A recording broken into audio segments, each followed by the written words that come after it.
Right here we got Bando KD arrested and charged for killing a 12-year-old girl in Chicago. Damn, man. RIP to this young queen. Let's get into this one right here, man. A 12-year-old Syria was shot on March 1st in the West Englewood neighborhood while celebrating her birthday. Investigators say the girl was in a car with her family traveling in the 2300 block of West 72nd Street on their way home when the unthinkable happened. Police say in a videotape confession, one of the suspects admits they and at least one other person were shooting at what they thought was the vehicle of a rival gang member when a stray bullet struck the girl in the back of the head. She died a few days later after being rushed to an area hospital. These are violent people, and their history, criminal history, shown them to be violent. We need to throw the book at these people.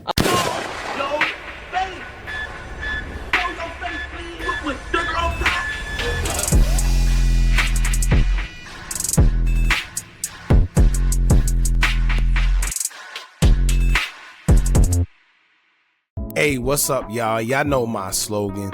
I don't know it all,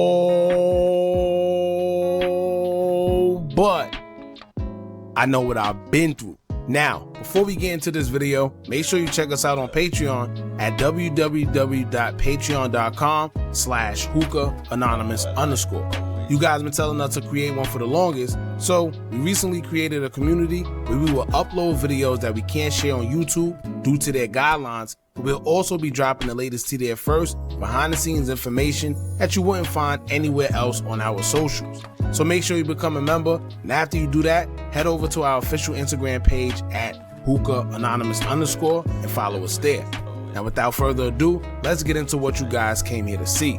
Now, Bando KD. Now it looks like he done got himself into some deep trouble this time, and I know usually we see Bando KD, he's all over social media flashing weapons, taunting police, taunting his ops, trolling, and making it very clear that him and the guys will never be caught by police because all they do is run from him. However, he got himself caught in a situation now where there's no escaping. And I'm not laughing, but it's just ironic to me to know that these guys be facing these type of charges. These guys be involved in a lot of things behind the scenes that we don't know about, and instead of taking heed to it, instead of using that to at least get low and stay off the radar, these guys continue being loud on social media. And sometimes, it's really nothing you could do when you got an eyewitness or you got someone cooperating.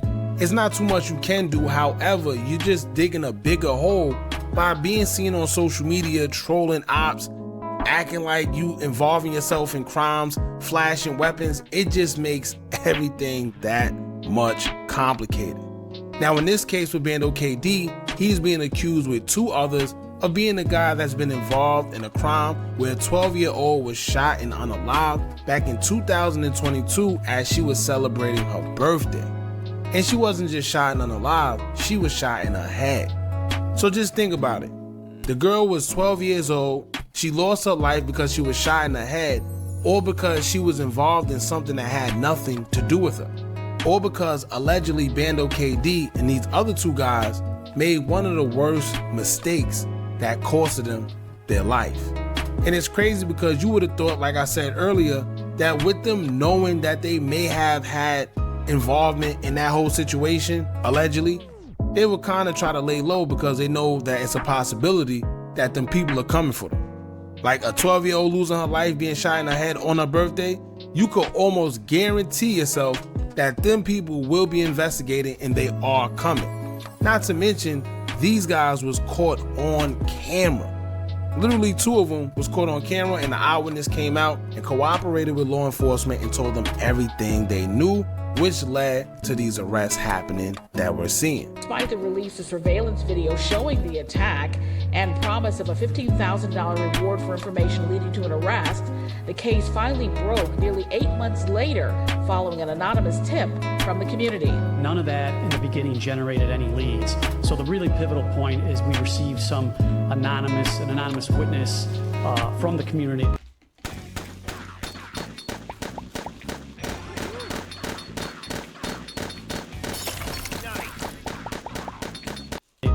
Now we're going to talk about the situation that took place back in 2022 that resulted in the 12-year-old losing her life. But before we do, make sure you hit that thumbs up button so we can get this video into the algorithm. And if you're not subscribed to the platform already, make sure you do so now. Let's get into it. Now reports say that in the 7200 block of South Oakley Avenue on March 1st, 2022, 12-year-old Nazaria Moore was with her family returning from a birthday dinner that she had, being that it was her 12th birthday. All the family could recall is hearing shots from the street, and then a bullet hit her in the head while she sat inside the car. Moore's family said that it was just before 8 p.m. when everything happened, and then they drove her to Coma Children's Hospital, where she had been hospitalized in grave condition all the way up until she actually passed away. Sources told police that at the time, they said 3 men were in the area when they saw a car pass by. One of them pulled out a weapon and started shooting at another car. 22-year-old Malik Parrish and 20-year-old Abdul Ali was hit with an M charge and other related offenses. Malik Parrish has also been charged with possession of a stolen motor vehicle, and Ali was charged with unlawful use of a weapon, and CPD made it very known that Parrish is already a convicted felon who has been arrested 11 times already, and Ali has been arrested 4 previous times as well. Basically making it seem like these guys are career criminals. Now usually when they do things like that, that only means that these guys are not going to get any leniency when it comes to sentencing from the judge, because they already feel like these guys have committed enough crimes and they keep doing it, which means that they haven't learned their lesson. So in return, usually the judge will give them a little harsher sentence to make them think about what they did, and who knows what that sentence would be, being that a 12-year-old girl lost her life. Now Radim Calhoun, aka Bando KD, wasn't arrested along with the other 2, but as of today, Friday, September 13th, the 23-year-old has been charged with first-degree M in connection with the shooting.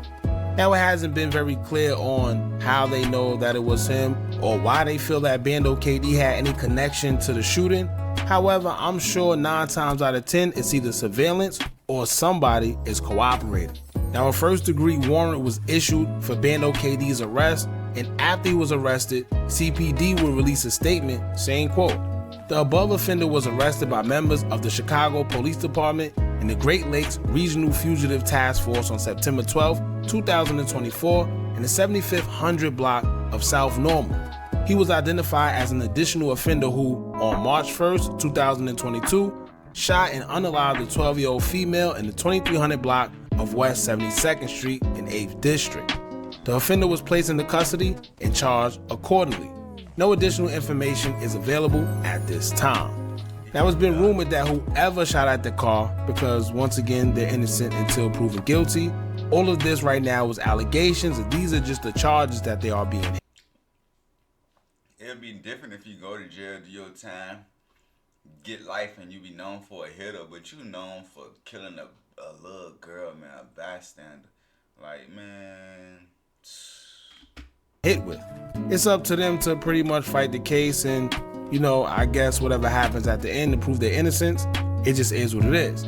However, it's been rumored that of course whoever did it, they targeted the wrong car. Now could you imagine that? Could you imagine thinking you shooting your ops and you end up killing a 12-year-old girl on her birthday and then get caught for it and know that 9 times out of 10 they're going to throw the book at you?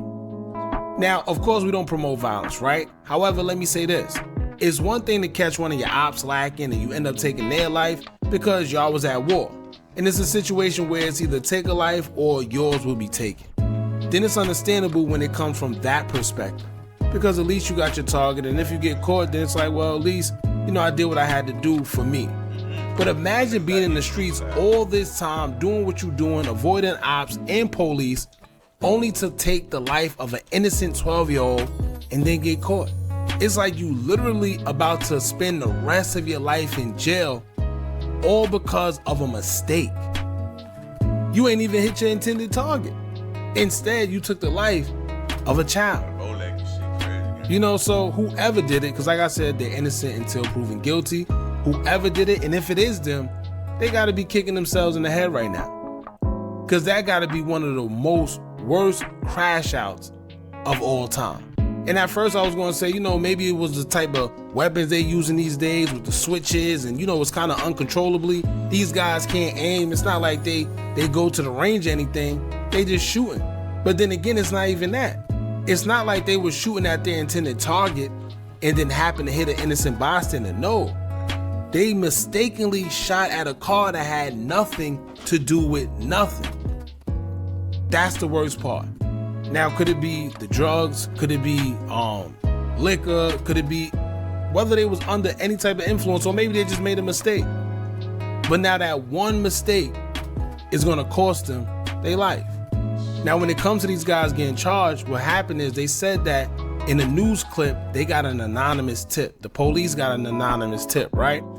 And I figured that because let me tell you this. It's one thing to do something to someone in the street and somebody sees it. They might not care enough to cooperate and give you up because it's street business. They want to stay out of it. But when you take the life of an innocent 12-year-old girl, now whoever's seen it feels a little more obligated to speak because they feel it's morally right. And the no snitching stuff goes out the window because they feel you just took an innocent little girl's life. And if I know who did it or seen who did it, I feel just as bad for not saying anything about it, knowing that I seen it. It's almost as if I'm condoning it. So I feel sometimes your conscience might start messing with you, and that'll lead someone to give an anonymous tip and giving up everything they know, and boom. Not to mention they had surveillance cameras showing two of the people. And to be honest with you, I ain't gonna say too much, but if you watch, social media and you watch that surveillance, you kind of could put two and two together, unfortunately, man. These guys got to be a little more careful, but I'm going to leave that there, man. Bando KD done found himself in some more bull crap. And it's sad because a lot of the times, this is how it happens. Yeah, man. RIP to that 12-year-old. Hope them niggas didn't do that to that little girl. But if they did, man, lock these niggas the hell up. What the fuck? That shit crazy, bro. Hey, look, man, we going to end this video right here, man. Y'all like, comment, subscribe. Y'all have a blessed one. See y'all on the next video.